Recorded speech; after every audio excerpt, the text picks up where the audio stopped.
کچھ ساتھیوں کے سوالات ہیں، ان سوالات کا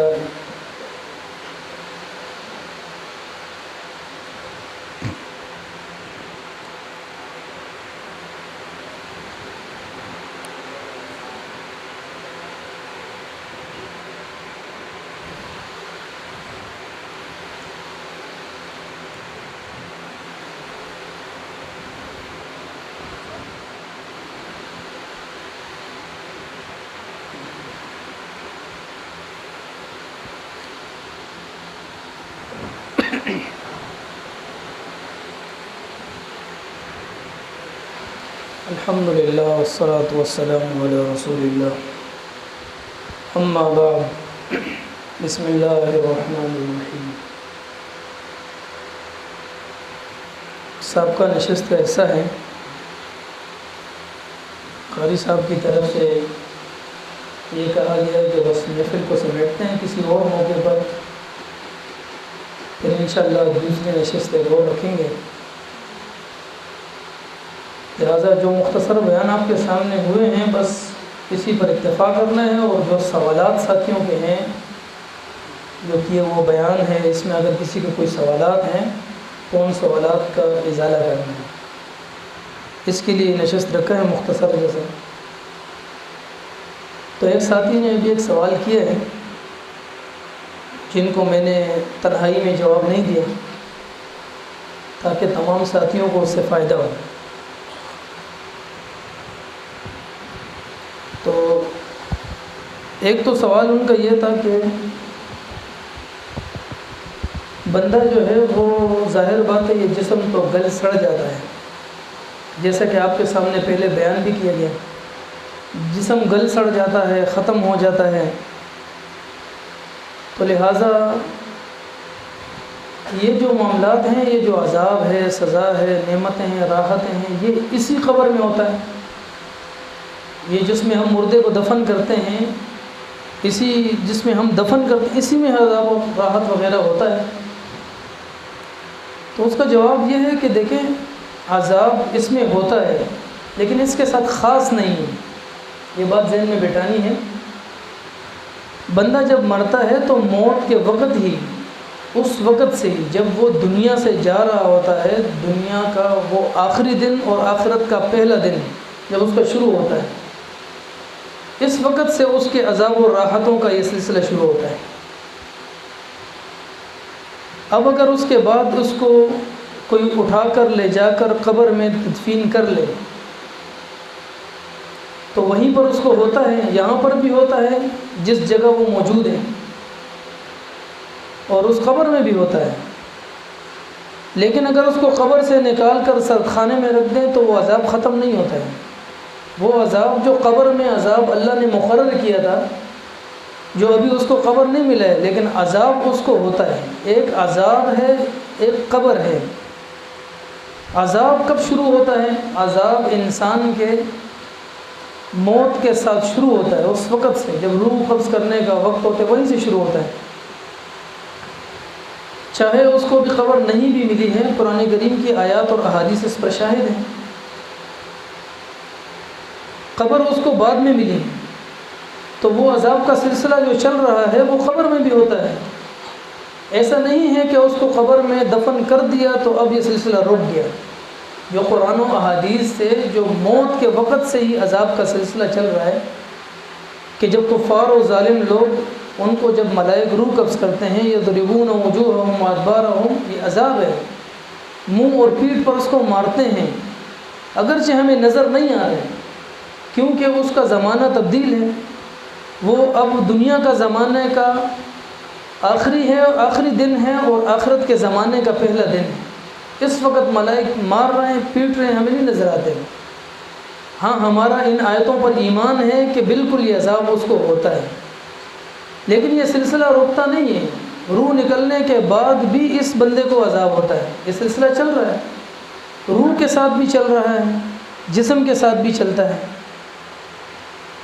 اور یہ کسی اور جسم کے ساتھ نہیں ہے، اسی جسم کے ساتھ جس سے روح قبض کیا جا رہا ہوتا ہے تو وہ یہی جسم ہے، اور ملائک جس کو مارتے ہیں وہ یہی جسم ہے۔ تو پھر عذاب کا اس جسم کے لیے انکار کرنے کا کوئی تک نہیں بنتا ہے۔ پھر دوسری بات یہ ہے کہ احادیث کے اندر صراحتاً موجود ہے۔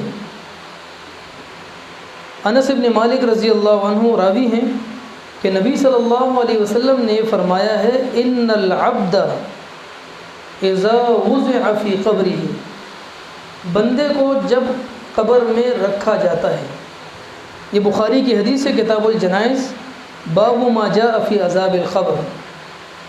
امام بخاری رحمہ اللہ نے ذکر کیا، کہتے ہیں ان العبد اذا وضع فی قبرہ، بندے کو جب قبر میں رکھا جاتا ہے، قبر میں کس کو رکھتے ہیں؟ یہی جسم ہے، اس کو رکھتے ہیں۔ وَتَوَلَّى عَنْهُ أَصْحَابُهُ، اور اس کے ساتھی، جس کو قبر میں رکھا ہے، اس کے ساتھی اس سے منہ پھیر کر روانہ ہو جاتے ہیں۔ إِنَّهُ لَيَسْمَعُ قَرْعَ نِعَالِهِمْ، اس وقت یہ ان اپنے ساتھیوں کی چپلوں کی آہٹ سنتا ہے۔ يَسْمَعُ قَرْعَ نِعَالِهِمْ، یہ ہم ضمیر ان کے ساتھیوں کی طرف راجع ہے، ان اصحاب لفظ کی طرف راجع، اصحاب، قرع نعالہم، اپنے ساتھیوں کی چپلوں کی آہٹ کو سنتا ہے۔ یہ حدیث اس لیے پیش کی تاکہ دونوں مسئلے حل ہوں۔ بھائی کا ایک اور سوال بھی تھا کہ یہ جو سنتا ہے وہ یہی سنتا ہے، یہی بندہ جس کو دفن کیا ہے؟ ہاں بالکل یہی سنتا ہے، یہ چپلوں کی آہٹ کو یہی سنتا ہے۔ اتاہ ملکان، اتاہ، اسی بندے کے پاس، اسی عبد کے پاس، اسی بندے کے پاس جس کو قبر میں رکھا ہے، جس سے اس کے ساتھی روانہ ہوئے ہیں، بات اس کی چل رہی، کسی اور جسم کی نہیں۔ اتاہ، اس کے پاس آتے ہیں، ملکان، دو ملائک انہی کے پاس آتے ہیں۔ فیقعدان، ہی بٹھاتے ہیں، فیقولان، اس سے پوچھتے ہیں، سوالات ہوتے ہیں اس سے۔ تو یہ سوالات کا معاملہ یہ اسی سے ہو رہا ہے۔ تفصیلی بیان کرنا مقصود نہیں ہے، لیکن جو صحیح جواب دیتے ہیں تو ان کو وہ بشارت دیتے ہیں، ان کو باقاعدہ اس کا ٹھکانہ بتاتے ہیں۔ انظر الی مقعدک من النار، کس کو کہہ رہے ہیں؟ اسی بندے کو جس کو قبر میں رکھا ہے، اسی کو کہہ رہے ہیں ملائک کہ دیکھو اپنے ٹھکانے کو جو جہنم میں تھا، قد ابدلک اللہ بہ مقعدا من الجنہ، اس کے بدلے اللہ نے تجھے جنت کا ٹھکانہ دیا، کیونکہ تم نے صحیح صحیح جوابات دے دی، اس لیے تیرے کو اللہ نے یہ دے دیے جنت کا۔ ہر انسان کا جنت جہنم میں ٹھکانہ ہوتا ہے، تو اگر وہ جہنم والے ٹھکانے کی طرف سے بچ گیا تو جنت کی طرف چلے جاتی ہے، اور اگر جہنم والے میں جنت والے میں نہیں جا سکا تو جہنم والے ٹھکانے میں جاتا ہے۔ تو کہتے ہیں کہ فَيَرَاهُمَا جَمِيعًا، یرا، دیکھتا ہے، کون دیکھتا ہے؟ یہی بندہ جس کو قبر میں رکھا ہے، جس کے پاس، جس سے ساتھی چلے گئے، جس کے پاس ملائک آئے ہیں، یہی بندہ دیکھ رہا ہوتا ہے، ہما، ان دونوں جگہوں کو، فَيَرَاهُمَا جَمِيعًا، دونوں جگہ دیکھتے ہیں، دونوں جگہوں کو اپنی آنکھوں سے دیکھ لیتا ہے۔ اسی طرح منافق کا معاملہ ہے، تو منافق کے پاس بھی اسی طرح آتے ہیں، اور کافر کے پاس بھی ایسے آتے ہیں، تو ان سے جب سوال کرتے ہیں تو وہ کوئی جواب نہیں دے پاتے ہیں، تو الفاظ حدیث کے آخر میں ہیں یضرب، اس بندے کو مارا جاتا ہے، بمطارق من حدید، لوہے کے ہتھوڑے سے مارا جاتا ہے، فیصیح، یہی بندہ چیخیں مار رہا ہے، یصیح، کون مار رہا ہے چیخیں؟ یہی بندہ جس کو قبر میں رکھا ہے، بات جس کی چل رہی ہوتی ہے وہی مراد ہوتا ہے۔ بات جس کی چل رہی ہے وہ یہ ہے جس کو قبر میں رکھا ہے، جس کے پاس ملائک آئے ہیں، لوگ اس سے چلے گئے ہیں، اس سے سوالات ہو رہے ہیں، جب وہ جوابات صحیح نہیں دیتے ہیں تو اس کو مارتے ہیں، وہی بندہ چیخیں مار رہا ہے۔ یسمعها من یلیہ غیر الثقلین، جو اس قرب و جوار میں ہوتے ہیں جتنے بھی مخلوقات، وہ ان آوازوں کو سنتے ہیں، ان چیخوں کو، غیر الثقلین، ما سوائے انسان و جنات کی، ان کو اللہ رب العالمین نہیں سناتے۔ یہ بخاری کی حدیث ہے، مسلم میں بھی یہ حدیث موجود ہے۔ اندازہ لگائیں، اس حدیث سے یہ بات بالکل واضح ہے کہ قبر میں لے جانے کے بعد یہ معاملات اس مردے کے ساتھ چل رہے ہوتے ہیں، لیکن یہ اس قبر کے ساتھ خاص نہیں ہے۔ یہ شبہات تب پیدا ہوں گے کہ جب ایک بندہ کہے کہ بہت سارے لوگوں کو تو قبر نصیب نہیں ہوتا ہے، تو پھر آخر اس کا کیا؟ وہ تو بچ گیا، وہ سردخانے میں مردے کو رکھ دو بس وہ بچ گیا. ایک بندہ ہے اس کو جل کر راکھ کر دیا ہے، اس کو ختم کر دیا تو وہ تو بچ گیا، پھر اس کا کیا ہوگا؟ تو یہ معاملات ایسے نہیں ہیں کہ وہ بچ گئے، وہ محفوظ نہیں رہ گئے، ان کے لیے بھی معاملات ہیں. اس بارے میں احادیث موجود ہیں. ایک بندے کو اگر جل کر راکھ بھی کر دیا جائے تو بھی اس پر یہ معاملات گزرتے ہیں. یہ سوال و جواب اس سے ہوتے ہیں. چاہے بندہ کہے وہ جل کر راکھ ہو گیا ہے، چاہے وہ بندہ کہے اس کو مچھلیاں اور شیر کہا گیا ہے، چاہے کوئی کہے کہ اس کو عجائب گھر میں میوزیم میں رکھا گیا ہے، تب بھی اس سے سارے معاملات چل رہے ہوتے ہیں. اگر کوئی کہے کہ وہ مٹی میں ڈال کے وہ مٹی میں مٹی بن گیا تب بھی اس سے چلتے ہیں. دلیل اس کی کیا ہے؟ دلیل بخاری مسلم کی حدیث ہے. بخاری مسلم میں حدیث موجود ہے.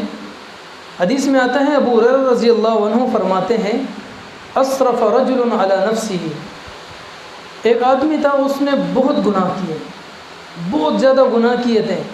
فلما حضره الموت، جب موت کا وقت اس کا قریب آیا تو اوصى بنیہ، اس نے اپنے بیٹوں کو وصیت کی. اس نے کہا کہ اذا انا مت، جب میں مر جاؤں، فاحرقونی، مجھے جلا دینا.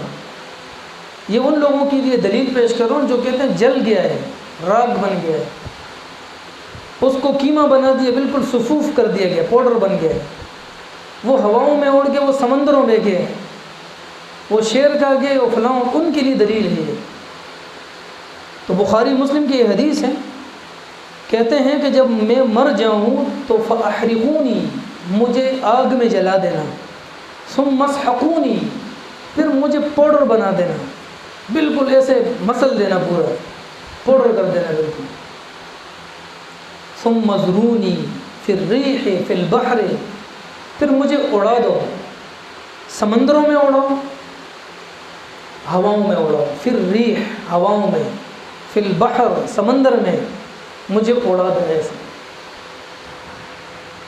فواللہ لئن قدر علی ربی، اللہ کی قسم اگر میرا رب مجھ پر قادر ہو گیا، لیعذبنی عذابا، اللہ مجھے ایسے عذاب دے گا ما عذبہ به احد، کسی کو ایسے عذاب نہیں دیا ہوگا.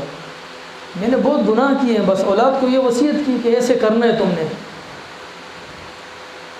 قال ففعلوا ذلك به، نبی صلی اللہ علیہ وسلم فرماتے ہیں اولاد نے ایسے ہی کیا، اپنی باپ کی اس وصیت پر عمل کیا ہے. اولاد نے یہی کام کیا ہے جو باپ نے بتایا ہے. اب آپ مجھے یہ بتائیں کہ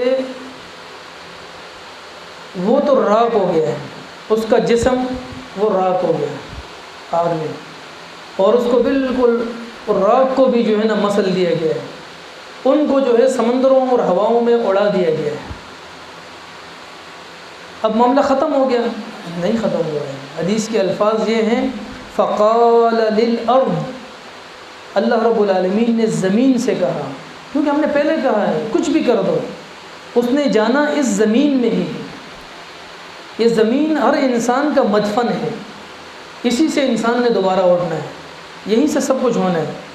اگر آپ اس کو عجائب گھر میں 100 سال 1000 سال 10,000 سال تک رکھ دو، آخر میں اس نے جانا ہے ادھر ہی، یہ اس کا آخری ٹھکانہ ہے، ادھر ہی جانا ہے. لیکن عذاب اس کے ساتھ خاص نہیں ہے کہ بندے نے جانا ہے تو ہی سارا کچھ ہونا ہے، اس سے پہلے بھی ہوتا ہے. وہ تو بندے کا روح نکلنے کے ساتھ ہی سٹارٹ ہوتا ہے، وہیں سے شروع ہو رہا ہے.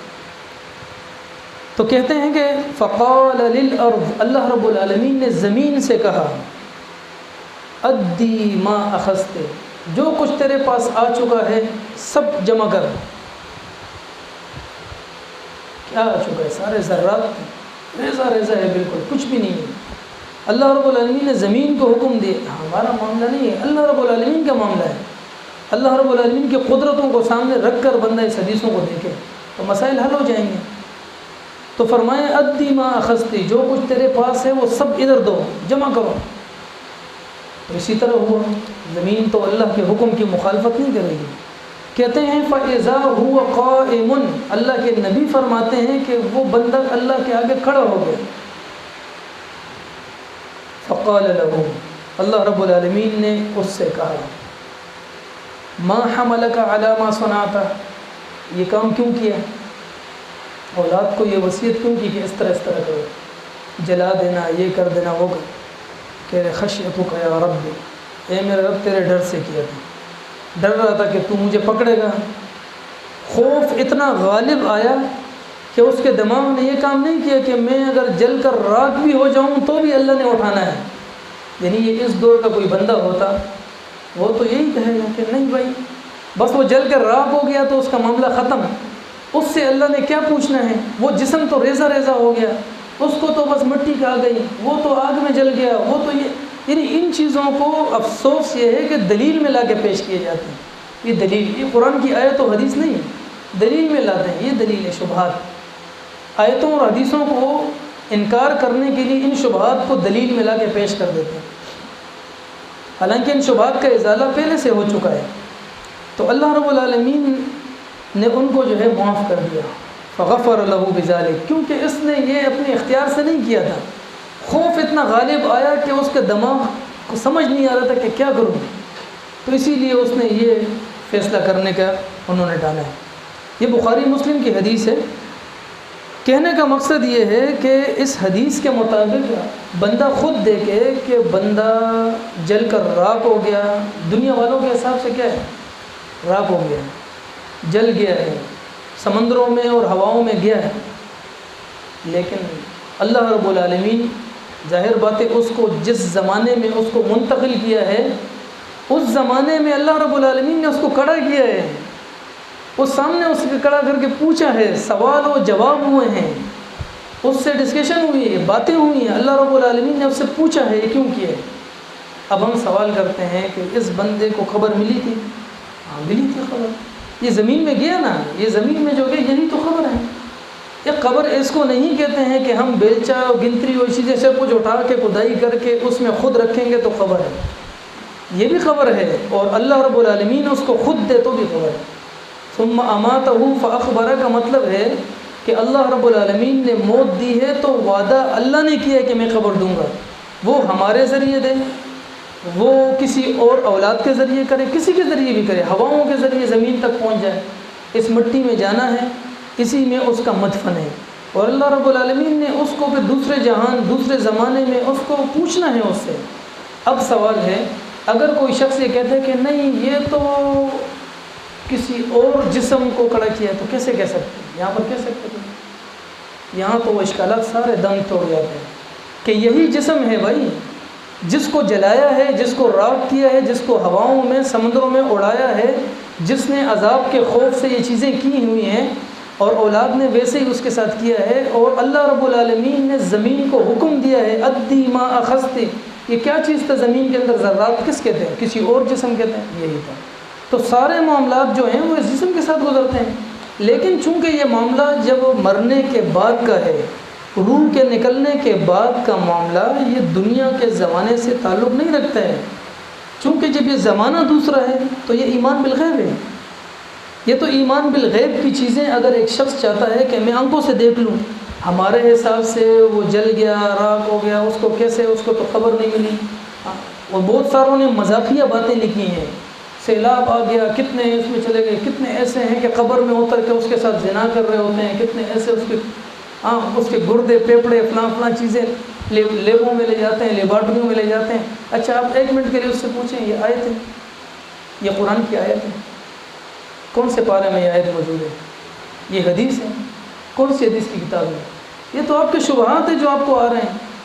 اپنے شبہات کو دفع کرنے کی بجائے، اپنے شبہات کو دور کرنے کی بجائے، ایمان بالغیب رکھنے کی بجائے، ان شبہات کو لا کے لوگوں میں پھیلائے جاتے ہیں، پھر اس بنیاد پر ان احادیث میں شکوک و شبہات پیدا کیے جاتے ہیں۔ بنیاد یہیں سے ابتدا کی جائے کہ بندہ جب مر رہا ہے، اس سے روح قبض ہو رہا ہے، اس وقت کے معاملات وہ ابھی دنیا اور آخرت کے سنگم پر ہوتا ہے، بالکل درمیان ہے، نکر پر ہے، یہ ایک ہی دن ہے، اس دن میں دنیا کا اور آخرت کا زمانہ مل رہا ہے، روح نکل بھی رہا ہے، روح کے نکلنے کا وقت ہے، یہ دنیا کا آخری اور آخرت کا پہلا ایک دن ہے۔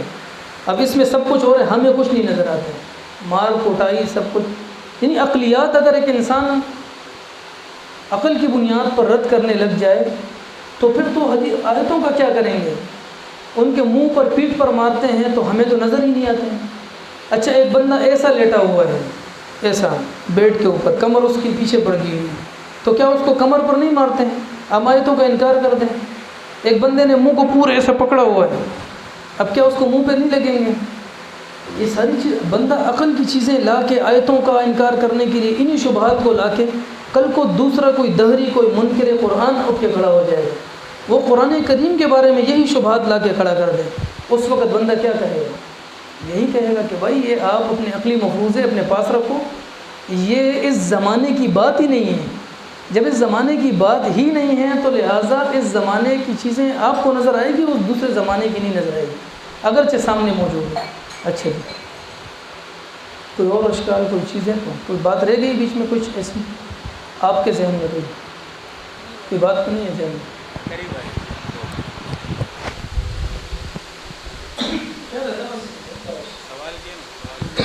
السلام علیکم۔ میرے ذہن میں بات آئی، ساتھیوں سے ڈسکس کی، حضور اکرم صلی اللہ علیہ وسلم جب شب معراج پہ گئے، حضور اکرم صلی اللہ علیہ وسلم جب شب معراج پہ گئے تو آدم علیہ السلام سے لے کر عیسیٰ علیہ السلام تک ان کے پیچھے سب نے نمازیں پڑھی۔ تو عیسیٰ علیہ السلام جو ہے وہ کس حیثیت میں ان کے پیچھے نماز پڑھ رہے تھے، اور باقی جو آدم علیہ السلام سے لے کر موسیٰ علیہ السلام تک جو تھے وہ کس حیثیت میں، یعنی روح میں کون تھے اور جسد خاکی میں کون تھے؟ لیکن یہ جو سوال کیا گیا ہے کہ نبی صلی اللہ علیہ وسلم معراج پر گئے ہیں تو یہ جو ملاقاتیں ہوئی ہیں، نمازیں پڑھی گئی ہیں، تو یہ اجسام تھے، ارواح تھے، کیا تھے؟ سب سے پہلی بات تو یہ ہے کہ یہ واقعہ معراج ہے۔ معراج کا واقعہ جو ہے یہ معجزہ ہے، یعنی یہ معجزے کا مطلب وہ ہوتا ہے کہ جو خلاف عادت امور اس میں صادر ہوتے ہیں۔ خلاف عادت امور کا مطلب یہ ہے کہ جو عام طور پر نارملی طور پر اس طرح نہیں ہوتا ہے، یہ خلاف عادت معاملات اس میں ہوتے ہیں۔ کوئی انگلی ایسا کر کے چاند کو 2 ٹکڑے نہیں کر سکتا، بس وہ انگلی ایسے کر دی 2 ٹکڑے۔ اگر کوئی کہتا ہے کہ چاند کو انگلی سے 2 ٹکڑے کیا جا سکتا ہے، اس کو دلیل میں نہیں لا سکتے۔ تو معجزات جو ہوتے ہیں اس کو دلیل میں نہیں پیش کیے جاتے ہیں۔ اس کی وجہ یہ ہوتی ہے کہ وہ خلاف عادت امور ہوتے ہیں، خلاف عادت امور کی وجہ سے اس کو دلیل میں نہیں لاتے ہیں۔ وہ قانون اور کلی قانون سے ٹکراؤ نہیں ہوتا ہے، وہ ایک الگ صورت ہوتی ہے۔ اسی لیے جو معاملات اس میں آتے ہیں وہ عام روٹین سے ہٹ کر ہوتے ہیں۔ باقی رہا یہ معاملہ کہ وہ اجسام تھے یا ارواح تھے، تو ظاہر بات ہے جن کے اجسام وہاں موجود تھے تو ان کے اجسام تھے، اور جہاں ان کے اجسام نہیں تھے تو ان کے ارواح تھے۔ ایسا تو نہیں ہے کہ اس کا جسم بھی تھا اور اس کا روح بھی تھا۔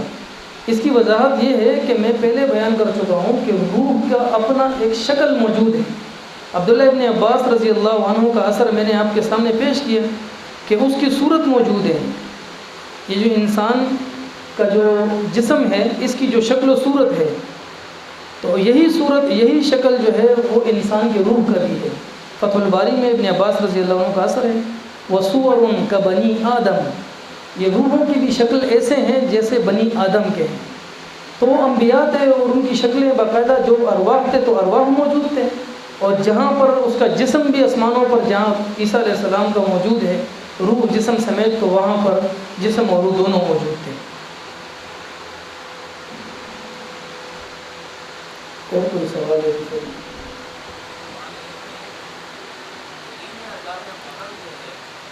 جی جی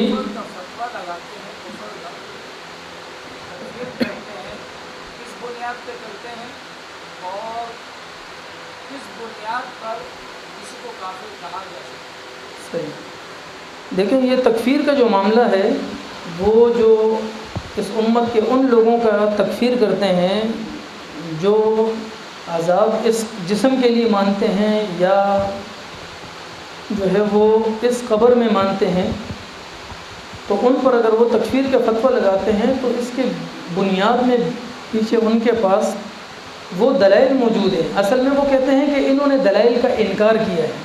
قرآن کی آیتیں ہم پیش کرتے ہیں، ہم احادیث پیش کرتے ہیں، یہ اس کا انکار کرتے ہیں۔ حالانکہ وہ اس کو پیش کرتے ہیں جس مقصد کے لیے وہ چیز اس میں ہے ہی نہیں، لیکن اپنے فہم کے مطابق وہ اس وجہ سے تکفیر کر رہے ہوتے ہیں، کسی کو کافر قرار دے رہے ہوتے ہیں کہ انہوں نے آیتوں کا اور حدیثوں کا انکار کیا ہے۔ اس وجہ سے کبھی ایک روایت، کبھی دوسری روایت، کبھی آیتیں پیش کریں گے، کہتے ہیں یہ چیزیں تم نہیں مانتے ہو، یعنی اس مفہوم کے مطابق نہیں مانتے جو وہ کہہ رہا ہوتا ہے، اور اس پر وہ تکفیر کا فتویٰ لگاتے ہیں۔ تو اس وجہ سے وہ تو تکفیر کرتے ہیں لیکن ہم ان کی تکفیر نہیں کرتے، باوجود اس کے کہ ایک بندہ کسی کو کافر قرار دے تو وہ کفر کا فتویٰ واپس آتا ہے اگر وہ بندہ نہیں ہے، لیکن یہاں پر ہم پھر نہیں لگاتے ہیں۔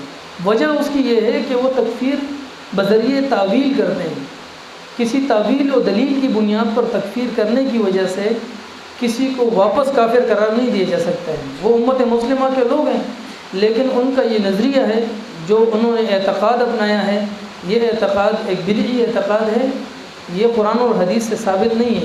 جو دلائل وہ پیش کرتے ہیں، کچھ تو اس نشست میں کچھ وضاحت ہوئی، کچھ اگلے نشستوں میں انشاءاللہ اس کی وضاحت ہو جائے گی، لہٰذا ہم ان کی تکفیر نہیں کرتے ہیں، ہم انہیں امت مسلمہ کے فرد سمجھتے ہیں اور ہم اسے مسلمان سمجھتے ہیں کیونکہ وہ اسلام کے ارکان کو بجا لاتے ہیں، ہمارے ہاں وہ مسلمان ہیں، ان پر اسلام کے احکام جاری ہوں گے اگرچہ وہ بظاہر تکفیر کا موقف رکھتے ہیں۔ جی کا چاپ سنتا ہے تو ان کا سوال یہ ہے کہ کیا اس وقت روح جسم میں لوٹائی جاتی ہے، وہ سنتی ہے، یا جوتوں کا ساتھ سننے کے لیے روح کا آنا ضروری ہے جسم میں؟ سوال یہ ہے کہ یہ روح کا واپس آنا ضروری ہے یہ سننے کے لیے جو جوتوں کی چاپ سنتے ہیں، تو حدیث کے اندر اس طرح ذکر نہیں ہے۔ بندے کو جب قبر میں رکھتے ہیں اس وقت جب ملائک آتے ہیں اس کے پاس اس کو بٹھاتے ہیں، باقی روایات جو اس بارے میں موجود ہیں اس سے یہی معلوم ہوتا ہے کہ جب سوال و جواب کے وقت ملائک آتے ہیں تو اس وقت روح آ چکا ہوتا ہے، روح آتے ہیں تو روح کے بعد سوال و جواب ہوتا ہے۔ دوسری روایتیں میں باقاعدہ اس بات کا تذکرہ صراحت میں موجود ہے کہ روح آتے ہیں، اس کے بعد اس سے ملائک آتے ہیں، اس سے سوال و جواب کرتے ہیں، اور یہ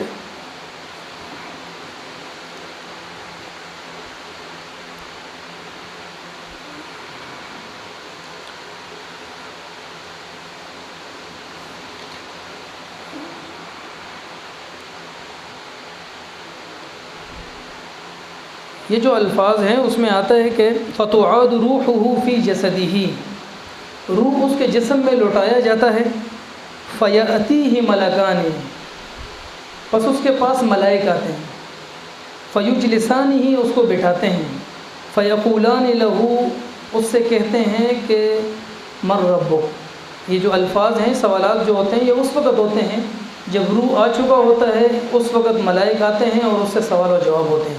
باقی رہا یہ آواز سننے کے لیے، یہ جس وقت اس کو تدفین ہو جاتی ہے اور وہ آواز ملائک جو ہے نا، یہ جو میت ہے یہ جو چپلوں کی آہٹ سنتے ہیں تو اس وقت بھی اس میں روح ہوتی ہے کہ نہیں ہوتی ہے؟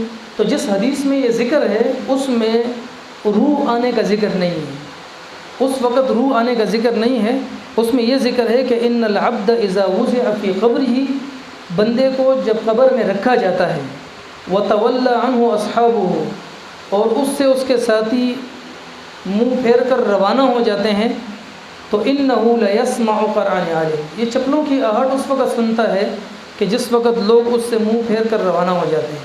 لیکن اگر ان دونوں حدیثوں کو ملا دیا جائے تو اس سے ایک چیز اور بھی معلوم ہوتی ہے، یہ جو ملائک آتے ہیں وہ بھی اسی وقت آتے ہیں جس وقت لوگ اس کی تدفین کر لیتے ہیں، وہ تدفین کے وقت ہی جو ہے وہ لوگ اس سے جب روانہ ہوتے ہیں اور اس وقت روح بھی آتا ہے، اس وقت سوال و جواب بھی ہوتے ہیں، اور یہ حدیث میں موجود ہے۔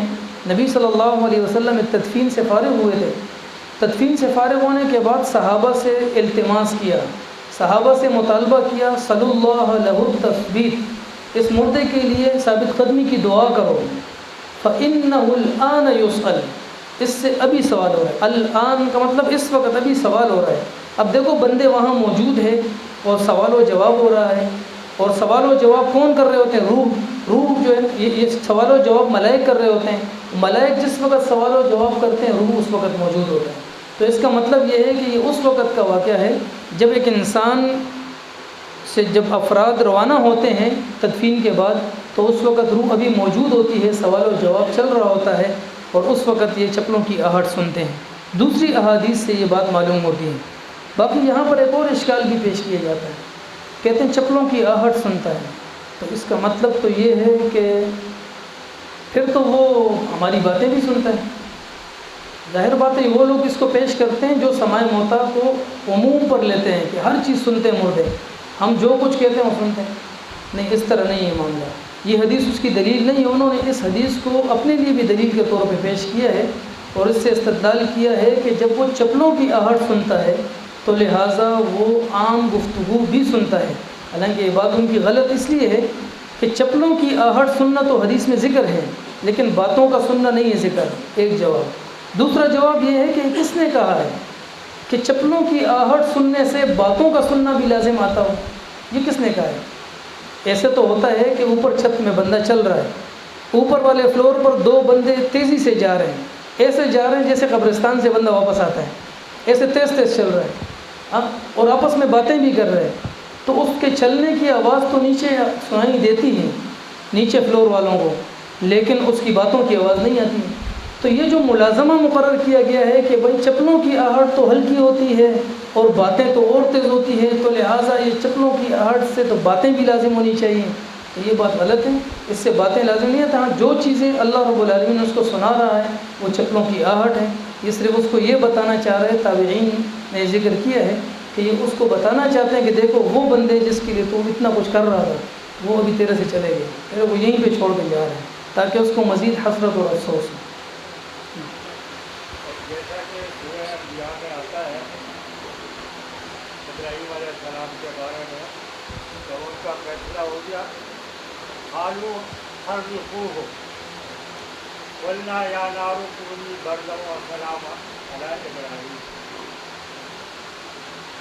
تو اللہ کا سنانا اس کے لیے, حالانکہ وہ آگ جو ہے وہ تو بے جان ہے لیکن اللہ سناتا ہے. مردے کا وہ چھاپ سنانے کا مطلب یہی ہوا کہ روح کی ضرورت نہیں ہے. نہیں, ضرورت تو نہیں ہے, آپ صحیح کہہ رہے ہیں. ضرورت کا مطلب ہوتا ہے ضروری نہیں ہے.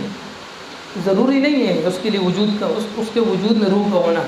لیکن دو تین حدیثوں کو جب آپس میں جمع کریں گے, ایک طرف بخاری کی اس روایت کو کہ جب بندے کو قبر میں رکھا جاتا ہے, احباب ساتھی اس سے واپس پلٹ کر جاتے ہیں, تو اس وقت وہ ان کی چپلوں کی آہٹ سنتے ہیں.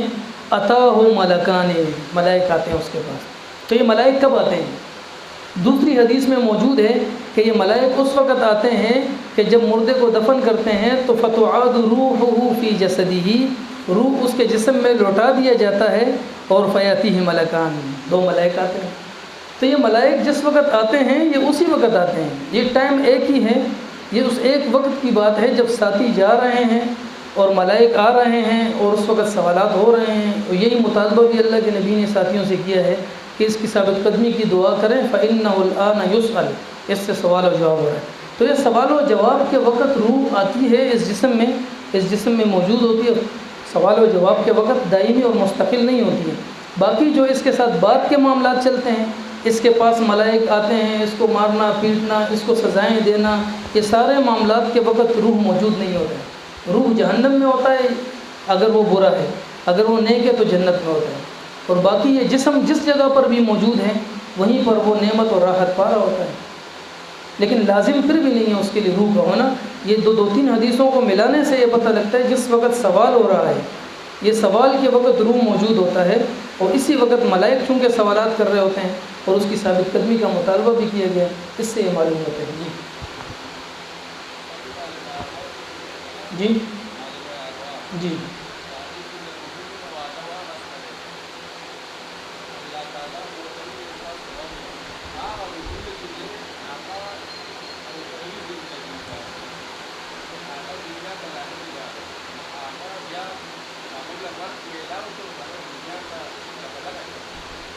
نہ مرد ہونے میں ملا شیر موت نہیں ملا ہے، وہ تو ارواح جو ہے اللہ رب العالمین نے پیدا کیا ہے، پہلے سے تمام انسانیت کے ارواح موجود ہیں، تمام بنی آدم کے ارواح، اس کا جسم جیسے جیسے بنتا ہے اس کے ساتھ ساتھ جو ہے ملائک روح لے کر آتے ہیں زمین پر، اور وہ یہاں پر جو ہے جس کی روح ہوتی ہے اسی میں ملا دیا جاتا ہے، اور اس کی روح کا اور اس کے جسم کا ایک ہی شکل ہوتا ہے، اس میں کوئی وہ نہیں ہے کہ دو رائے کے الگ الگ، اور وہ روح جو ہے وہ اس جسم میں ڈالا جاتا ہے، جب وہ روح اس جسم میں ڈال دیا تو وہ دنیا کے احکام کا مکلف ہو گیا ہے، وہ روح بھی مکلف ہو گیا، وہ جسم بھی مکلف ہے۔ جب وہ روح اس جسم سے جدا کر دیا گیا پھر معاملات سوال و جواب حساب کتاب دونوں کے ساتھ شروع ہونے ہیں، یہ ساری چیزوں کا۔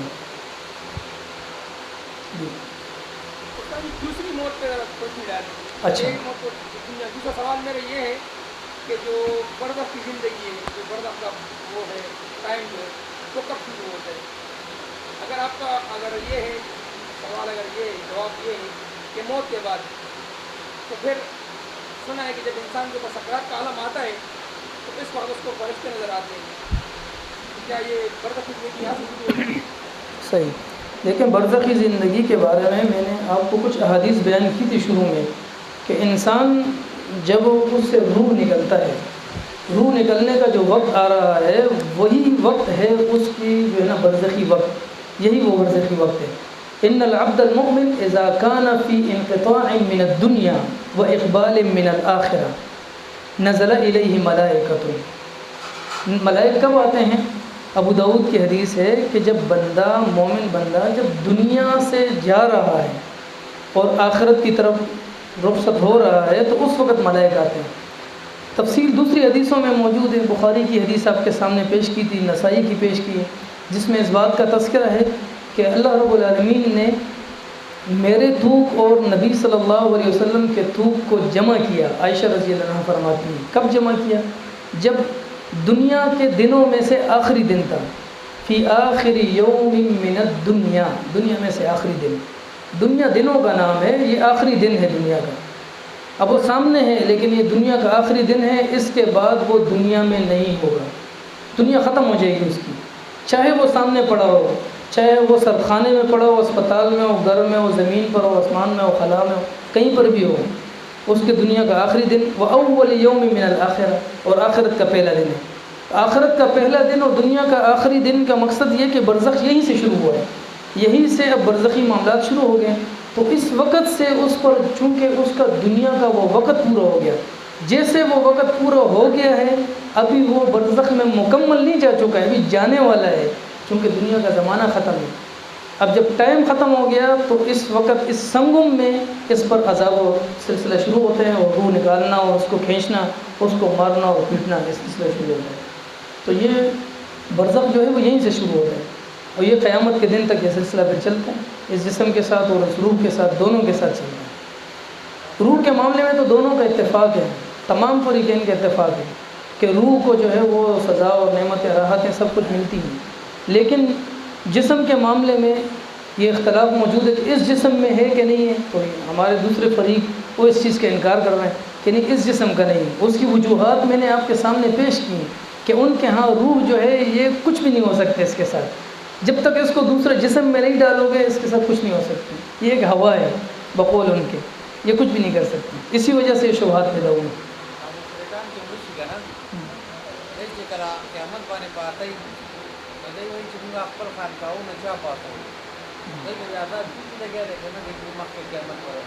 کہہ رہے من بعثنا من مرقدنا ھذا، یہ جو قیامت کے دن کفار کہیں گے کہ ہمیں کس نے ہمیں خوابگاہوں سے اٹھا لیا، ہمیں کس نے مرقد سے اٹھایا، مرقد کا معنی خوابگاہ، رقود کا معنی نیند ہوتا ہے، نیند کی جگہوں سے ہمیں کس نے اٹھایا، اس سے تو یہ لگتا ہے کہ کفار کو عذاب ہی نہیں ہوتا ہے۔ تو پھر جواب اس کی یہ ہے کہ دیکھیں جب قیامت کے دن کی ہولناکیاں جو احادیث میں اور قرآن کی آیات میں ذکر ہے، ان تمام ہولناکیوں کو سامنے رکھ دو، ایک زندہ انسان اپنے سامنے رکھ دے صرف دیکھنے کے لیے اور سوچنے کے لیے، صرف اس آیتوں میں اور احادیث میں دیکھ لے کہ قیامت کے دن کا کتنا خوفناک منظر ہوگا، وہ منظر صرف سامنے رکھ دے، اس کے بعد وہ فیصلہ کر لے کہ یہ جو قبر میں جو کچھ گزر رہا ہوتا ہے یہ خوابگاہوں کا سلسلہ ہے یا نہیں، یہ کچھ بھی نہیں ہے اس کے مقابلے میں۔ اگر ایک انسان کو آپ مثال کے طور پر آپ اس کو کہیں کہ میں آپ کو قتل کرنا چاہتا ہوں، آپ اس کو قتل کرنے کی دھمکی دیں، مارنا چاہتا ہوں آپ کو، آپ اس کو بالکل 1 2 3 گنتی کرتے جائیں، وہ اسی طرح مرنے سے پہلے ہی مرنے لگ جائے گا، سوچتا رہے گا۔ لیکن اگر آپ اس کو کہیں کہ چلو آپ کو مارتا نہیں ہو لیکن انگلی کاٹوں یا قتل کروں گا آپ کو، وہ کہے گا انگلی کاٹوں، یہ اس کو معمولی لگتا ہے، یہ کوئی معمولی چیز ہے، یہ بہت بڑی چیز ہے یہ انگلی کٹنا۔ لیکن دوسری طرف جو چیز ہے اس کو دیکھ کر اگر آپ موازنہ کر لیں، یہ مرکز جو انہوں نے کہا ہے تو اس کا مطلب یہ نہیں ہے، ظاہر بات ہے فرعون کو بھی قبر سے اٹھایا جائے گا، یہ جتنے لوگ ہیں ان سب کو قبروں سے اٹھایا، جتنے بھی لوگ ہیں سب نے زمین میں جانا ہے، اسی سے اللہ نے اس کو دوبارہ اٹھانا ہے۔ کیا فرعون کو عذاب نہیں پیش ہو رہا ہے؟ عذاب پر نہیں پیش ہو رہا ہے؟ پیش ہو رہا ہے، کیوں نہیں ہو رہا ہے؟ تو ان کو مرکت کہہ دینا پھر کہ خوابگاہوں سے، یہ خوابگاہوں سے جو مرکت کا ہے، اس کو خوابگاہ جو کا ہے قبر کو، یہ قیامت کے دن کہیں گے، جب قیامت کے دن کا منظر دیکھ کر وہ کہیں گے تو اس کو دلیل میں پیش نہیں کیا جا سکتا ہے۔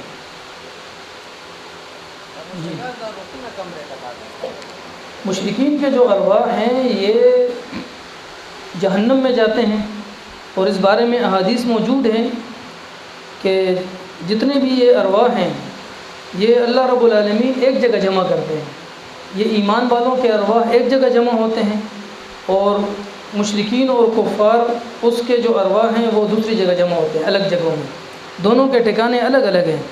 باقاعدہ حدیثوں میں موجود ہے کہ فَإِنَّهَا لَا تُفْتَحُ لَكِ أَبْوَابُ السَّمَاءِ، جو بری روح ہوتی ہے اس کے لیے آسمان کے دروازے نہیں کھولے جاتے ہیں، تو فَيُرْسَلُ بِهَا مِنَ السَّمَاءِ، اس کو آسمان کی طرف سے نیچے بھیجا جاتا ہے، یہاں تک کہ ثُمَّ تَصِيرُ إِلَى الْقَبْرِ، یہاں تک کہ قبر کی طرف آ جاتے ہیں۔ تو پھر سوال و جواب کے یہ معاملات اس پر گزرتے ہیں، اور اچھے و برے روح کے بارے میں دوسری حدیث میں موجود ہے کہ یہ ارواح جو ہوتے ہیں یہ ایک جگہ پر لے جائے جاتے ہیں، اور باقاعدہ یہ آپس میں ان کی کلام ہوتی ہے، یہ ارواح آپس میں باتیں کرتے ہیں، ایک دوسرے سے پوچھتے ہیں کہ فلاں بندے کا کیا ہوا، وہ جو فلاں بندہ ہے اس کا کیا ہوا۔ تو ایک تذکرے احادیث میں موجود ہے، لیکن چونکہ یہاں اختصار ہے، اختصار کی وجہ سے ہم زیادہ تفصیل نہیں کرتے ہیں۔ جو حدیث کے الفاظ یہ ہیں کہ اکتبوا کتابہ فی سجین فی الارض السفلی فتطرح روحہ طرحا، روح اس کا پھینکا جاتا ہے اور ایک جگہ جاتے ہیں، ایک جگہ پر اس کا پورا ریکارڈ انٹری ہوتا ہے اور وہاں پر اس کو جمع کیا جاتا ہے، اور اس سے پورے حساب و کتاب ہوتے ہیں، اور قیامت کے دن پھر دوبارہ جو ہے یہ اس جسم کے اندر مستقل طور پر ڈالا جاتا ہے۔ دیکھو یہ الفاظ پر غور کریں، فیاتون بہ ارواح المؤمنین، جو نیک لوگوں کا روح ہے نا، نیک لوگوں کا روح، ملائک جب اس کو لے جا رہے ہوتے ہیں ایک آسمان دوسرا آسمان، تو ملائک ایک تو اس کو مبارکباد دیتے ہیں، دوسرا فیاتون بہ ارواح المؤمنین، اس کو مؤمنین کے ارواح کے پاس لے جاتے ہیں، فلہم اشد فرحا بہ، وہ باقی ارواح بہت خوش ہوتے ہیں اس روح کے آنے کے ساتھ، من احدکم بغائبہ بقدوم یقدم علیہ، ایک بندہ جب دوسرے کے پاس کافی ٹائم بعد جاتا ہے ملنے کے لیے وہ کتنا خوش ہوتا ہے، کہتے ہیں فلہم اشد فرحا بہ، وہ اس سے زیادہ خوش ہوتا ہے جتنا ایک شخص دوسرے کے پاس جا کر دنیا میں خوش ہوتا ہے نا کافی ٹائم بعد، تو اس سے زیادہ خوش ہوتے ہیں وہ ارواح۔ تو یہ ارواح ایک جگہ جاتے ہیں، اور فیسألونہ، یہ ارواح اس سے سوال کرتے ہیں، ایک روح، یہ باقی ارواح اس روح سے سوالات کرتے ہیں، ماذا فعل فلان، وہ فلاں بندے کا کیا ہوا، سوالات باقاعدہ ہوتے ہیں کہ فلاں بندے کا کیا ہوا، تو باقاعدہ طور پر وہ بتاتے ہیں کہ فیقولون دعوہ، آپس میں یہ جو ارواح ہوتے ہیں کہتے ہیں چھوڑو اس کو، چھوڑو تھکا ہوا ہے، فإنہ کان فی غم الدنیا، یہ دنیا کے بڑے غم سے کر آیا ہے، ابھی اس کو نہیں تنگ کرو، ابھی زیادہ انٹرویو نہیں کرو اس سے، تو اس کو چھوڑ دیتے ہیں۔ تھوڑے ٹائم بعد پھر وہ اس کو بتاتے ہیں، وہ خود بتاتے ہیں کہ وہ جو ہے نا جب ادھر نہیں آیا ہے تو وہ تو پھر شاید حاویہ میں گیا ہوگا، وہ وہاں گیا ہوگا، جہنم کی جو ایک گڑھا ہے حاویہ، اس میں جا چکا ہوگا۔ تو کہنے کا مقصد یہ کہ ارواح نیک لوگوں کے وہ بھی ایک جگہ جاتے ہیں، اور جو برے لوگوں کے ارواح ہیں وہ الگ جگہ پر جمع ہوتے ہیں، اور اس بارے میں احادیث موجود ہے، انشاءاللہ کسی اور موقع پر اس کو تفصیلاً بیان کر دیں گے۔ وہ برے لوگوں کے بارے میں آتا ہے کہ حتی یاتون بہ باب الارض، جو برے لوگوں کے ارواح ہے اس کو زمین کا ایک دروازہ ہے، کہاں پر ہے یہ اللہ رب العالمین کے علم میں، وہاں لے کر جاتے ہیں، تو فیقولون ما انتن هذه الريح حتی یاتون بہ ارواح الکفار۔ حدیث کے الفاظ کیا ہیں؟ نسائی کی حدیث کتاب الجنائز میں ذکر ہے، کہتے ہیں اس کفار کے جو ارواح ہے وہاں پر اس کو لایا جاتا ہے۔ تو کہنے کا مقصد یہ کہ یہ ارواح جو کفار کے ہیں وہ بھی ایک مقام پر موجود ہیں، اور جو ایمان والوں کے ارواح ہیں وہ بھی ایک مقام پر موجود ہیں، اس کا ایک اپنا ٹھکانہ ہے، اس کو انشاءاللہ کسی اور درس میں بیان کر دیں گے۔ کوئی اور ساتھیوں کا سوال ہے؟ جی اچھا، دیکھیں زندگی اور موت، اس کے بارے میں عام طور پر یہ اصول ہے کہ زندگی اللہ رب العالمین نے 2 زندگیاں بنائی ہیں اور 2 موت بنائے ہیں، 2 زندگیاں ہیں اور 2 موت ہیں، اور یہی بات قرآن کریم سے معلوم ہوتی ہے اور بالکل عقیدہ ہے ہمارا اس پر۔ لیکن معاملہ یہ ہے یہاں پر کہ 2 زندگی اور 2 موت، اس کا مقصد یہ نہیں ہے کہ ایک بندہ کہے کہ یہ روح جو ہے وہ سوال و جواب کے لیے آتا ہے تو یہ تو ایک تیسری زندگی ثابت ہو گئی۔ یعنی اس چیز کو، ان آیتوں کو، اس حدیث کو رد کرنے کے لیے پیش کیا جاتا ہے کہ چونکہ وہ تو روح واپس آ جائے تو لہٰذا وہ تو الگ زندگی ثابت ہو گئی، حالانکہ قرآن کریم میں تو یہ قانون ذکر ہے کہ 2 زندگی اور 2 موت ہے، تو لہٰذا جو ہے نا یہ حدیث صحیح نہیں ہے، ہم اس کو نہیں مان سکتے، یہ قرآن کے خلاف ہے۔ جواب یہ ہے کہ اس سے کوئی نئی زندگی نہیں ثابت ہوتی ہے، یہ جو اس کے پاس روح آتا ہے سوال و جواب کے وقت، یہ دنیا میں نہیں آتا ہے، یہ برزخی اعادہ ہے، اس کا دنیا کے اعادے سے تعلق نہیں ہے۔ جیسے دنیا میں آنے کی بات ہے وہ تو ایک الگ چیز ہے، اور وہ جو آتا ہے تو وہ عارضی آتا ہے، مستقل نہیں آتا ہے۔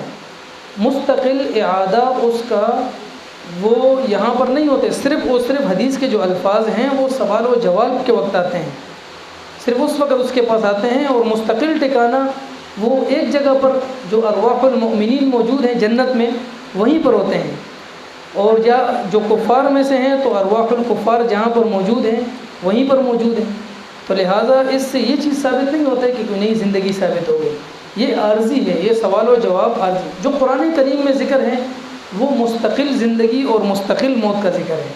مستقل زندگی اور مستقل موت وہ 2 ہی ہیں، لیکن درمیان میں جو عارضی طور پر اعادہ ہوتا ہے یہ اس سے ٹکراتا نہیں ہے۔ اگر کوئی شخص یہ کہے کہ یہ کیسے، یہ تو پھر بھی تو الگ زندگی تو ہو گئی، یہ عارضی اور مستقل یہ بیچ میں کہاں سے آ گئی؟ ہاں، تو یہ عارضی اور یہ مستقل جو ہے یہ قرآن کریم کی دوسری آیات اور احادیث کے ساتھ مطابقت رکھنے کے لیے بیان کی گئی ہیں، مطابقت پیدا کرنے کے لیے یہ چیزیں بیان کی ہیں، کیونکہ یہ جو ارواح ہیں، لیکن یہ جو انسان کے جسم سے روح نکلا ہے اور یہ واپس آ رہا ہے، اس سے عارضی چیز کا انکار اگر آپ کرتے ہیں تو ان احادیث کو سیٹ پہ کرنا پڑے گا۔ اگر ہم اس کا انکار نہیں کریں تو احادیث بھی ساتھ میں آ جاتی ہیں، تو ٹکراؤ نہیں پیدا ہوگا، وہ قانون ہے اور یہ عارضی چیز ہے۔ لیکن اگر کوئی شخص پھر بھی اس کو نہیں تسلیم کرے، پھر بھی نہیں تسلیم کرتے، تو ہم ان سے سوال کرتے ہیں، انسان جب سوتا ہے انسان کے جسم سے روح کو نکال دیا جاتا ہے، انسان کے جسم میں روح نہیں ہوتا ہے، روح اس کے جسم سے نکل گیا ہے، لیکن جب وہ بیدار ہوتا ہے تو روح اس میں واپس آتا ہے، روح واپس آ جاتا ہے۔ باقاعدہ احادیث میں صراحتاً بھی ذکر ہے، قرآن کریم میں بھی ذکر ہے، اللہ یتوفی الانفس حین موتها، موت کے وقت بھی اللہ روح قبض کرتا ہے، اور واللتی لم تمت فی منامها، جس کو موت کا فیصلہ نہیں ہوا ہے نیند میں بھی اس سے ہوتا ہے، اس وقت بھی روح قبض ہوتا ہے۔ تو کہنے کا مقصد یہ ہے کہ روح انسان سے نکل گیا، ظاہر بات ہے موت اور حیات کس کو کہتے ہیں؟ جب جسم میں روح موجود ہے تو حیات ہے، جب جسم میں روح نہیں ہے تو موت ہے۔ تو کہنا اسی وجہ سے ہم جب دعا پڑھتے ہیں اللہم بسمک اموت و احیا، موت اور حیات کا ذکر ہم کرتے ہیں، کیوں؟ روح موجود نہیں ہے، اس وجہ سے اس کو۔ لیکن یہ موت اور حیات یہ عارضی ہے، یہ جو روح انسان کے جسم سے نکل رہا ہے نیند کے وقت یہ عارضی ہوتا ہے۔ احادیث میں اور حدیث بھی موجود ہے، ترمذی کی حدیث ہے، نبی صلی اللہ علیہ وسلم فرماتے ہیں تم میں سے کوئی ایک جب نیند سے بیدار ہو جائے تو یہ دعا پڑھ لیا کرے، الحمدللہ الذی عافانی فی جسدی، اس ذات کے لیے تمام تعریفات ہیں جس نے میرے جسم میں عافیت دی مجھے، ورد علی روحی، اور میرے روح کو واپس لوٹا دیا۔ رد علی روحی کا کیا مطلب ہے؟ روح پہلے موجود نہیں تھا، یہ روح مجھے ابھی واپس لوٹا دیا، اس لیے اس کی تمام تعریفات ہیں۔ اور اسی طرح بہت سارے الفاظ موجود ہیں۔ نبی صلی اللہ علیہ وسلم ایک دفعہ سوئے ہوئے رہ گئے، بلال رضی اللہ عنہ نے کہا تھا میں نگرانی کروں گا، سب کو جگا دوں گا، ایک سفر میں تھے، تو بلال رضی اللہ عنہ نگرانی کرتے کرتے وہ بھی سو گئے۔ سورج نکل آیا، نبی صلی اللہ علیہ وسلم پہلے جاگ گئے، بلال رضی اللہ عنہ نے پھر بعد میں معذرت کی کہ میری آنکھ لگ گئی۔ نبی صلی اللہ علیہ وسلم نے بیان کیا، بخاری کی حدیث ہے، باب الاذان بعد ذهاب الوقت، اس باب میں ذکر کیا ہے، نبی صلی اللہ علیہ وسلم نے فرمایا ان اللہ قبض ارواحکم حین شاء، اللہ نے تمہارے روحوں کو قبض کیا جب چاہا، وردها الیکم حین شاء، اور واپس لوٹایا جب اللہ نے چاہا۔ تو اللہ نے پہلے قبض کیا تھا، روح واپس اس وقت لوٹا دیا، تو واپس اس وقت تم لوگ بیدار ہو گئے۔ کہنے کا مقصد میرے یہ ہے ان احادیث کے پیش کرنے کا، آیات پیش کرنے کا، کہ یہ روح انسان کے جسم سے اس مستقل طور پر جو انسان کی زندگی ہے، دنیاوی زندگی، انسان کے جسم میں جو روح ڈلا ہے، اس وقت سے حیات دنیاوی ثابت ہے۔ اس سے پہلے ایک موت ہے، عدم، موجود نہیں تھا، ایک وہ موت ہے، پیدا ہو گیا، یہ ایک زندگی ہے، وہ مستقل موت تھا، یہ مستقل زندگی ہے۔ پھر دوبارہ قیامت کے دن اس کو مستقل زندگی ملے گی، صحیح ہے، مستقل زندگی قیامت کے دن دوبارہ ملے گی، اور اس کے بعد، اس زندگی کے بعد موت، ایک دفعہ مستقل آنا ہے۔ تو دو مستقل موت اور دو مستقل زندگی ہے، صحیح ہے۔ اب اس درمیان میں آپ اندازہ لگائیں، جب ہمارے جسم میں روح ڈالا گیا ہے، یہ روح ہمارے جسم میں موجود ہوتا ہے، تو یہ نیند کے وقت نکل رہا ہوتا ہے، آ رہا ہوتا ہے، نکل رہا ہوتا ہے، آ رہا ہوتا ہے، سوتے وقت نکلتا ہے اور جاگتے وقت واپس آیا ہوتا ہے، پھر نکل رہا ہوتا ہے، پھر آ رہا ہوتا ہے، پھر نکل رہا ہوتا ہے، پھر، یعنی ان بندوں سے ہم سوال کرتے ہیں جو عارضی موت اور حیات کو نہیں مانتے ہیں، وہ یہاں پر کیا کریں گے؟ کتنے موت اور حیات ثابت ہو گئے۔ زندگی میں روح کے نکلنے کا قائل ہے کہ نہیں؟ بندہ سوتے وقت روح نکلتا ہے، تو روح نکلتا ہے۔ اب یہ کتنے زندگی اور موت ہو گئے؟ دیکھو، روح نکلا آیا، نکلا آیا، نکلا آیا، کتنے نیند کرتے ہیں؟ روزانہ ہم کرتے ہیں نا نیند، روزانہ روح نکل رہا ہے اور آ رہا ہے۔ اب بتاؤ کتنی زندگی، کتنے موت ہو گئے؟ سوال ہے نا یہاں پر۔ یہ سوال یہاں پر بھی ہو سکتا ہے، لیکن یہاں پر نظر انداز کیا گیا۔ یہاں پر بھی یہ سوال ہے، زندگی میں، ہماری اس مستقل زندگی میں عارضی موت ہمیں ہزاروں دفعہ آتا ہے، لیکن یہ سوال نہیں اٹھتا ہے۔ لیکن مرنے کے بعد، جب مستقل موت کے وقت عارضی طور پر روح آیا، سوال جواب کے وقت فوراً کھڑے ہو گئے کہ بھائی یہ تو نئی زندگی ثابت ہو گئی، قرآن کے خلاف ہو، اس کے خلاف ہو، کوئی خلاف نہیں ہے۔ یہ عارضی جو انسان سے روح نکلتا ہے مستقل حیات میں، یہ عارضی نکلتا ہے، اور اسی طرح جو مرنے کے بعد روح آتا ہے وہ بھی عارضی آتا ہے۔ تو موت مستقل ہے، وہ بات سمجھ آئی ہوگی شاید۔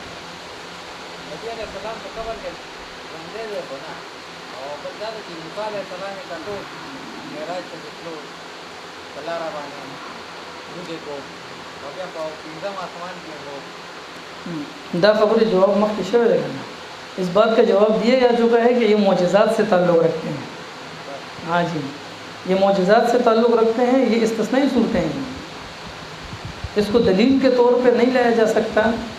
میں انشاءاللہ کسی ٹائم اس پر وضاحت کر دوں گا اگلی نشست میں۔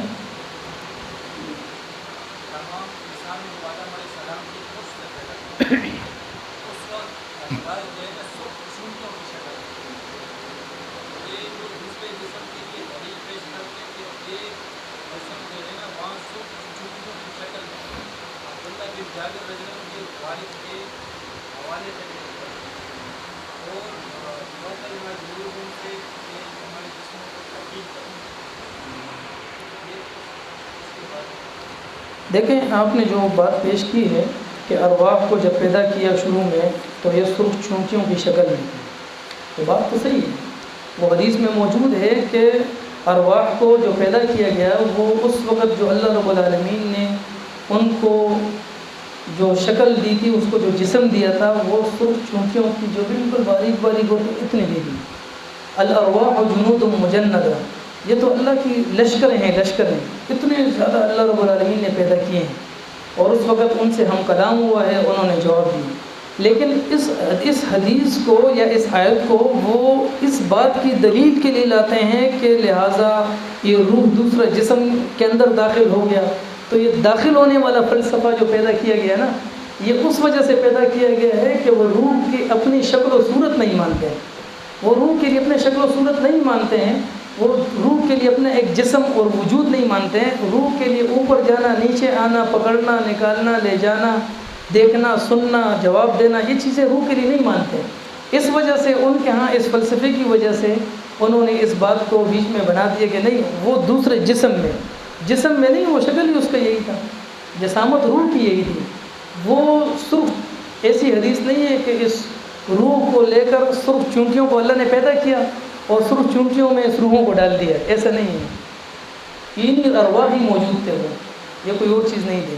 اور یہی بات جو جنت کے اندر ارواح جو ہے، شہداء کے جو ارواح ہیں وہ سرخ، وہ جو ہے نا وہ ہرے رنگ کے جو ہے نا پرندوں کے پکوڑوں میں ڈالا جاتا ہے، اور وہ جو ہے نا جنت میں سیر و تفریح کرتے ہیں، اس کو بھی بطور دلیل میں لاتے ہیں کہ دیکھو ارواح کو دوسرا جسم دیا جاتا ہے، دوسرا جسم ملتا ہے۔ تو کیسے ثابت ہوتا ہے؟ دیکھو نا یہ روح شہداء کا یہ سبز پرندوں کے پکوڑوں میں ڈال دیا گیا، تو لہٰذا اس کو جسم مل گئی۔ یہ چونکہ چنانچہ لیکن لہٰذا سے ثابت ہو گئی، حدیث سے نہیں ثابت ہوئی۔ حدیث کے اندر اس بات کا تذکرہ ہے کہ جو شہداء کے ارواح ہیں اس کو جنت میں اللہ رب العالمین سیر و تفریح کے لیے ڈالتے ہیں، یہ جسم دینے کے لیے نہیں۔ حدیث کے الفاظ یہ ہے کہ تسرح فی الجنت حیث شاءت، یہ روح اس لیے جسم میں ڈالا جاتا ہے تاکہ وہ سیر و تفریح کرے جنت میں جہاں وہ چاہے۔ یعنی یہ اس کے لیے نہیں ہے کہ اس کو جسم ملا۔ اس کو آپ مثال سے ایسے سمجھیں کہ آپ کو ہم ہوائی جہاز میں بٹھا دیتے ہیں اور آپ کو کہتے ہیں چلو اڑو، گھومو پھرو، جو ہے نا سیر و تفریح کرو، کبھی امریکہ جاؤ، کبھی برطانیہ، کبھی سعودیہ، کبھی مدینہ، کبھی کسی اور جگہ گھومتے رہو، سیر و تفریح کرو، جو چیز تجھے چاہیے کھاتے رہو، گھومتے رہو، یہ جہاز تیرے کو گھمائے گا۔ ہاں، اب اگر ایک بندے کو یہ کہہ دیا جائے، کیا ہم یہ کہہ سکتے ہیں کہ اس بندے کو جو جسم ملا تو وہ جہاز کا جسم مل گیا؟ او بھائی جہاز کا جسم کیسے ملا؟ الفاظ تو حدیث میں یہ نہیں ہے کہ اس کو جسم دیا گیا ہے، نہیں، وہ روح کا اپنا ایک جسم موجود ہے۔ یہ جو اس کو ڈالا گیا ہے وہ الفاظ یہ ہیں تسرح فی الجنت حیث شاءت، وہ اس کے لیے ہے تاکہ وہ سیر و تفریح کریں جنت میں جہاں وہ چاہے، اس کے لیے ڈالا جاتا ہے، نہ کہ جو ہے نا اس کے لیے کہ وہ جو ہے نا خود اس کا کوئی چیز ہی نہیں ہے، کوئی وجود ہی نہیں ہے، وہ خود کچھ کر نہیں سکتا جب تک اس کو دوسرا جسم نہیں ملے۔ تو یہ مضمون بالکل باطل ہے۔ جی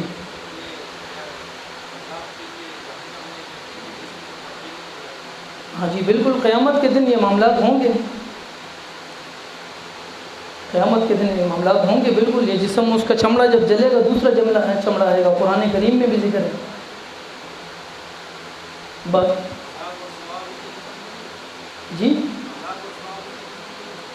نہیں، یہ آیتیں جو آیتوں میں ذکر ہے وہ تو قیامت کے دن کا ذکر ہے نا، کہ جب ان کو عذاب دیں گے تو بدلنا جلوداً غیرہ، اس کے چمڑوں کو تبدیل کر کے دوسرے چمڑے لگا دیں گے۔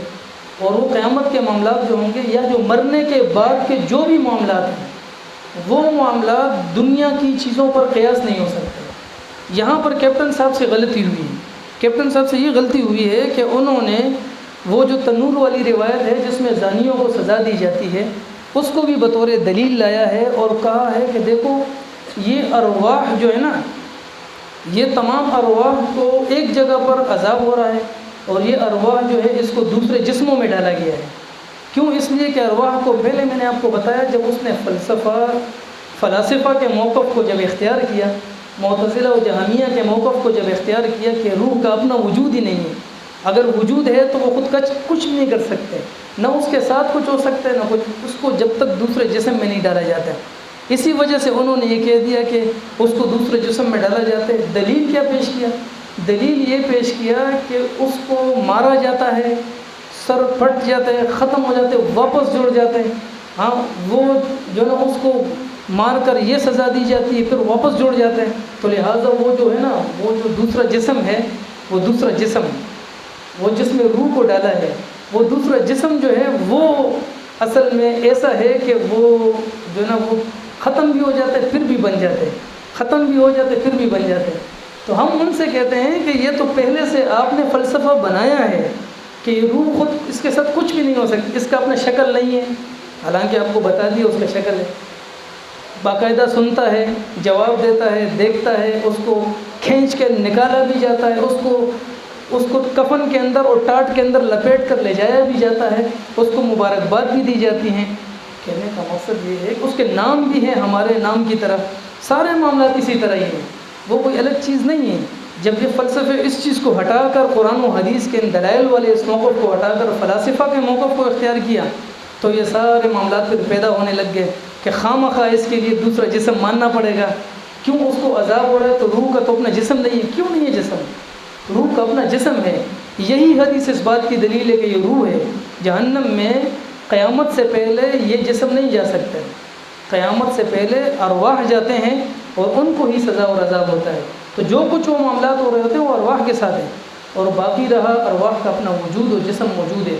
ہاں اگر کوئی کہتا ہے کہ نہیں وہ ایک الگ وجود ہے جو مرنے کے بعد دیا جاتا ہے، اس کے سارے صفات الگ ہیں، وہ دوبارہ جڑ جاتا ہے، تو کل قیامت کے دن جب اللہ رب العالمین انہی جسموں کو دوبارہ اٹھائیں گے، وہ انہی جسموں میں جب ارواح ڈالیں گے، انہی جسموں کو جب قیامت کے دن عذاب دیں گے، تو اس وقت بھی تو یہی معاملات چلیں گے، یہی معاملات تو اس وقت بھی چلیں گے اس جسم کے ساتھ۔ تو کہنے کا مقصد یہ ہے کہ روح کسی اور جسم میں ڈالنے کی بجائے یہ کہا جائے کہ مرنے کے بعد کا جو زمانہ ہے، مرنے کے بعد کے جو احوال ہیں، وہ دنیا کے احوال پر قیاس نہیں ہو سکتے، وہ علم غیب سے تعلق رکھنے والی چیزیں، ہمیں اس پر ایمان لانا چاہیے۔ موضوع سے ہٹ کے نہیں سوال کرنا، موضوع سے ہٹ کے کوئی الگ ٹائم پہ کرنا کہہ رہے ہیں۔ اچھا، یہ ایک ساتھی نے ایک سوال بھیجا ہے کہ شرائط تکفیر، ہمارے ساتھی اکثر چھوٹی چھوٹی باتوں پر مشرک کافر کا فتویٰ لگاتے ہیں۔ موانع تکفیر ہوتے ہیں، موانع تکفیر، ایک بندہ دیکھیں، ایک بندہ کفر کا کام کرتا ہے، کفریہ بات یا کفریہ عمل کرتا ہے، تو جیسے وہ اس عمل کو کر لیتا ہے تو کرنے کے ساتھ ہی وہ کافر مشرک نہیں ہو جاتا ہے، اس کے بعد اس کے موانع کو چیک کیا جاتا ہے۔ کوئی بھی بندہ اگر کسی کو کافر اور مشرک کا لفظ کہے گا، یعنی دائرہ اسلام سے اس کو نکالے گا، تو اس کے لیے لازمی طور پر تکفیر کے موانع چیک کرنے ضروری ہیں۔ موانع تکفیر کا مطلب یہ ہوتا ہے، آپ نے یہ چیک کرنا ہے کہ یہ بندہ جو یہ کفریہ عمل یا کفریہ بات کر رہا ہے، یہ اپنے اختیار سے کہہ رہا ہے، ایسا نہیں کہ اس پر اکراہ کیا گیا ہے، ایسا نہیں کہ کسی گن پوائنٹ پر اس بیچارے کو لفافہ بھیجا گیا ہے، اس کے اندر سب کچھ موجود ہے، کہ اس کے آپ نے اگر منہ سے لفظ نکال دیا تو پھر خیر نہیں ہے، آپ نے ایسے ہی کہنا ہے جیسے میں کہہ رہا ہوں، اس نے اس طرح کہہ دی، تو آپ نے یہ چیز چیک کرنی ہے۔ الا من اکرہ وقلبہ مطمئن بالایمان، اگر کسی کا دل ایمان پر مطمئن ہے اور اس پر اکراہ ہو گیا اور اس نے کفریہ بات کہہ دی ہے، تو اس سے وہ کافر نہیں ہوتا ہے، اگرچہ اس نے بات جو کی ہے وہ کفر کی ہے۔ تو آپ نے یہ چیک کرنا ہوگا، جو بندہ فتویٰ لگائے گا وہ ان چیزوں کو چیک کرے گا، لازمی، یہ موانع تکفیر میں سے۔ اسی طرح وہ یہ چیک کرے گا کہ اس بندے نے جو کہا ہے، یہ انہوں نے جو ہے کوئی خطاً نہیں کہا ہے، غلطی سے منہ سے نہیں نکلا ہے، کیونکہ کبھی کبھی ایک بات کفریہ ہوتی ہے، وہ منہ سے نکل جاتی ہے لیکن ہوتا وہ بندہ اپنے اختیار میں نہیں ہوتا ہے۔ جیسا کہ آپ کے سامنے ایک حدیث پیش کی تھی جس میں اس بات کا تذکرہ تھا کہ میں جب مر جاؤں تو مجھے جلا کر راکھ کر دینا، اس میں کیا کہا تھا؟ لئن قدر اللہ علیہ، اگر اللہ مجھ پر قادر ہو گیا تو اللہ مجھے ایسے عذاب دے گا جیسے کسی کو نہیں دیا ہوگا۔ اب مجھے یہ بتائیں کہ یہ سوچنا، یہ بات اختیار کرنا، یہ نظریہ اور سوچ رکھنا اور اس کو پھر عملی صورت میں لانا کہ اللہ رب العالمین مجھ پر اس حالت میں قادر نہیں ہو سکتے ہیں، اس طرح میں بچ جاؤں گا، تو یہ کفری بات نہیں ہے۔ لیکن بندہ کافر نہیں ہوا، کیوں؟ اسی لیے کہ وہ شدت خوف کی وجہ سے، جو حدیث کے آخر میں موجود ہے، شدت خوف کی وجہ سے اس نے یہ بات کی تھی، خوف اتنا غالب آ گیا اس کے دماغ نے کام چھوڑ دیا کہ اب تو میں کروں کیا، تو اس وجہ سے انہوں نے کی۔ کبھی کبھی زیادہ خوشی کی وجہ سے بھی کفری بات نکل جاتی۔ صحیح مسلم کی حدیث ہے، وہ جو آپ نے حدیث سنی ہے، ایک بندہ صحرا میں جا رہا ہو، اونٹنی پر اس کا جو ہے نا خوراک بھی موجود ہو، کھانا پینا ہو، اور وہ ادھر اس سے اونٹنی گھوم جائے، اور پھر اس کے بعد وہ ادھر آرام سے ایک جگہ لیٹ جائے، اور اس کے بعد جب وہ دیکھے اس کے بعد جیسے وہ آنکھ اس کی کھل جائے تو سامنے اونٹنی کھڑی، حالانکہ اس کے پیچھے خوب گھمائے، نہیں ملا ہے، بس وہ اپنی موت کے انتظار میں ادھر درخت کے نیچے لیٹا ہے، لیکن جیسے سامنے دیکھتے اونٹنی موجود ہے تو وہ منہ سے کیا نکالتے الفاظ، منہ سے الفاظ یہ نکالتے، اللہم انت عبدی وانا ربک، اے اللہ تو میرا بندہ اور میں تیرا رب ہوں۔ اب بتاؤ یہ کفر کی بات ہے کہ نہیں؟ کفر کی بات ہے۔ لیکن حدیث کے الفاظ ہے اخطأ من شدت الفرح، زیادہ خوشی کی وجہ سے وہ خطا ہو گیا، اتنی خوشی ہوئی کہ بس اس کو پتہ ہی نہیں لگا منہ سے کیا نکل رہا ہے۔ زیادہ خوشی سے بھی کبھی خطا ہوتا ہے اور زیادہ خوف کی وجہ سے بھی خطا لگتا ہے۔ تو کبھی اس وجہ سے ایک بندے کو خطا لگ جاتے، بولنا کچھ چاہتے، سبقت لسانی ہو جاتی ہے حالات کے پیش نظر، تو اس سے وہ کافر نہیں ہوتے۔ بندہ یہ نہیں کہ شاہ کلمہ پڑھو۔ اسی طرح عبداللہ بن مسعود رضی اللہ عنہ کی بیوی تھی، ہاتھ میں دھاگا باندھا ہے، عبداللہ بن مسعود رضی اللہ عنہ نے کہا یہ کیا ہے؟ کہہ رہے من الواہنہ، کہتے یہ تو آپ کے وہن کو اور بڑھا دے گا، اس کو ہٹاؤ۔ ان آل ابن مسعود لبراء من الشرک، عبداللہ ابن مسعود کا آل تو شرک سے بری ہے، اس کو ہٹا دیا۔ لیکن اس کو یہ نہیں کہا کہ شابہ ابھی کلمہ پہلے پڑھو، اسلام میں واپس آؤ، آپ تو کافر مشرکہ ہو گئی تھی، آپ نے تو شرک کفر کیا ہے۔ نہیں، اس کو پتہ نہیں تھا اس چیز کا۔ ایک جہالت لا علمی یہ بھی ایک معنی بن سکتا ہے۔ تو کہنے کا مقصد بہت سارے ممانے ہوتے ہیں۔ جو بندہ کسی کے بارے میں کافر اور مشرک کا لفظ کہتا ہے تو وہ بندہ یا تو اسلام میں داخل نہیں ہوا ہوگا، تو اس کو تو ہم نے کہنا ہی ہے کافر مشرک، وہ ہے ہی کافر مشرک۔ ایک بندہ اسلام میں داخل ہو چکا ہے، اب ہم اس کو نکالنا چاہتے ہیں تو اس کے لیے تمام موانع تکفیر کو دیکھنا ضروری ہوتا ہے۔ اسی لیے یہ عام لوگوں کا کام نہیں ہوتا ہے کہ کسی کو کافر اور مشرک قرار دے۔ یہ علماء اور علماء میں بھی پھر خاص لوگوں کا جس کی یہ ڈیوٹی ہو، جس کی یہ ذمہ داری ہے۔ کسی کو کافر مشرک کا مطلب سارے احکام اس پر لاگو ہوتے ہیں۔ اللہ رب العالمین عمل کی توفیق عطا فرمائے۔ کام کریں۔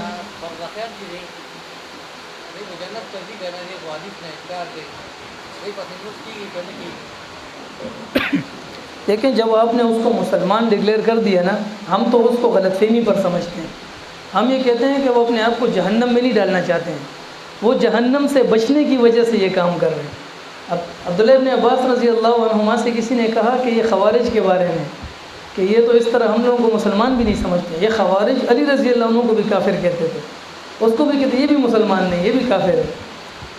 تو اس کے باوجود بھی جو ہے نا عبداللہ ابن عباس رضی اللہ عنہ نے کہا کہ علی رضی اللہ عنہ نے خود بھی کہا کہ اخواننا بغوا علینا، یہ ہمارے بھائی ہیں، انہوں نے ہمارے خلاف بغاوت کیا ہے لیکن ہیں ہمارے بھائی۔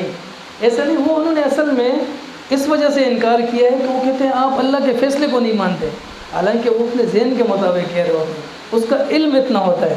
آپ آسان الفاظ میں ایسے سمجھیں، آپ اپنے علم اور اس کے علم کو اگر کمپیئر کر لیں تو آپ کا علم اس سے زیادہ ہے، تو پھر آپ کیوں اس کو بیچارے کو جہنم بھیجنا چاہتے ہیں؟ آپ کوشش کریں کہ اس کو کھینچیں اس طرف لائیں۔ ایک داعی انسان کا کام یہ نہیں ہے کہ کسی کے بارے میں یہ کوششیں کرے کہ یہ کیسے میں ثابت کروں